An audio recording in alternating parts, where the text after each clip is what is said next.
হয়, মই এই মুহূৰ্তত উপস্থিত আছোঁ তীৰ্থনগৰী হাজোৰ হাতিয়া পামত আৰু হাতিয়া পামত নিশা দুৰ্বৃত্ত এগৰাকী যুৱ আদৰ্শ খেতিয়কৰ কৃষিভূমিত কাটি তহিলং কৰিলে কৃষিত। আৰু এই মুহূৰ্তত মই সামগ্ৰী পৰিৱেশ দেখুৱাইছোঁ এনিভাৰ 24 দৰ্শকক কিছু সামগ্ৰী পৰিৱেশ।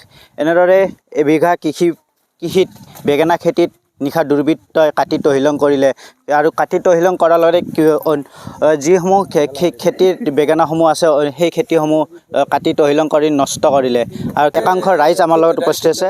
ঘটনাটো কওক। এইটো আমাৰ ভাগিন হয়। নিশা কি হৈছিলে? নিশা এতিয়া বেঙেনা খেতিটো অনিষ্ট কৰিছে তামাম। আপোনাৰ নামটো? মোৰ নামটো মহিদুল ইছলাম। কোন ঠাইত আপোনাৰ? মোৰ ঘৰ হ'ল বঙালপাৰাত। আৰু এইখিনি? এইফালে হাইদাৰ পিজিয়াৰ। কিমান খেতি আছিলে? খেতি 1 বিঘামান হ'ব। কিমান টকা লোকচান হ'ল আপোনাৰ? কমচে কম 3-4 লাখ মান টকা হ'ব। কি বিচাৰিছে এতিয়া? এতিয়া আমি ন্যায়টো বিচাৰিছিলোঁ। আৰক্ষীক জনাইছে? আৰক্ষীক জনাইছোঁ, আৰক্ষী আহিছেও তদন্ত এজাহাৰ কৰিছে আমাৰ ভাগিনটোই। সম্পূৰ্ণ তদন্ত হোৱাটো বিচাৰিছে? তদন্ত হোৱাটো বিচাৰিছোঁ আমি। কিমান টকা নষ্ট হ'ল? 3-4 লাখ মান টকা অনিষ্ট হৈছে। কি ক'ব এতিয়া? এতিয়া আৰক্ষীক আমি পূৰা তদন্ত বিচাৰিছোঁ, এতিয়া যাতে আমাক ন্যায়টো দিয়ে। তো মোৰে খেতি হয়।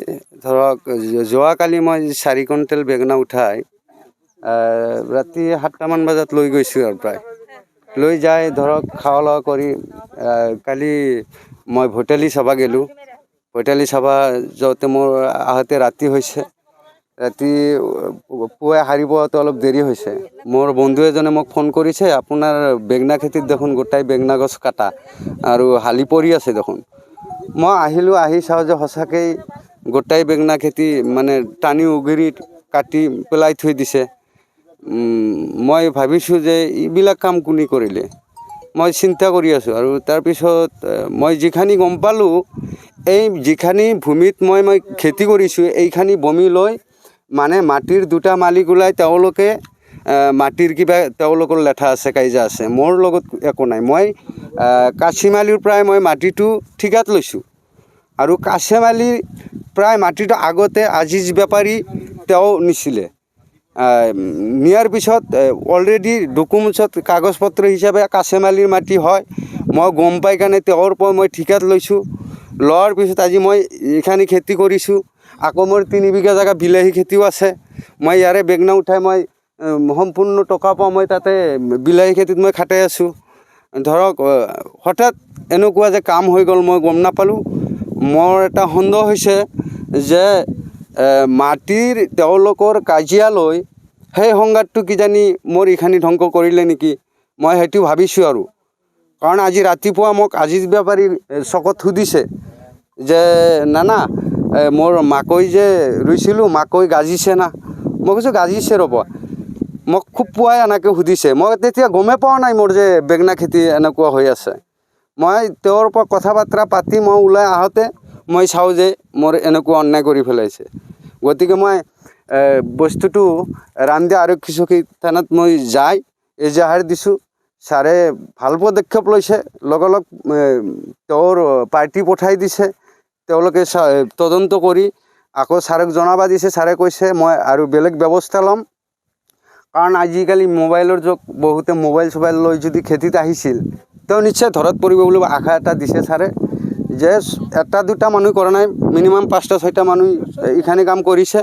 গতিকে এই 5টা-6টা মানুহৰ ভিতৰত যদি যিকোনো এজনে যদি মোবাইল লৈ গৈছিল ৰাতি 10টাৰ পিছৰ পৰা, যোনে মোবাইল লৈ সেই খেতিত যাই পাইছিল তেওঁকে আমি। কিমান টকাৰ আপোনাৰ খেতিত নষ্ট কৰিছে? এইটো খেতিত মইতো ভাবিছিলোঁ মই 4-5 লাখ মান টকা পাম।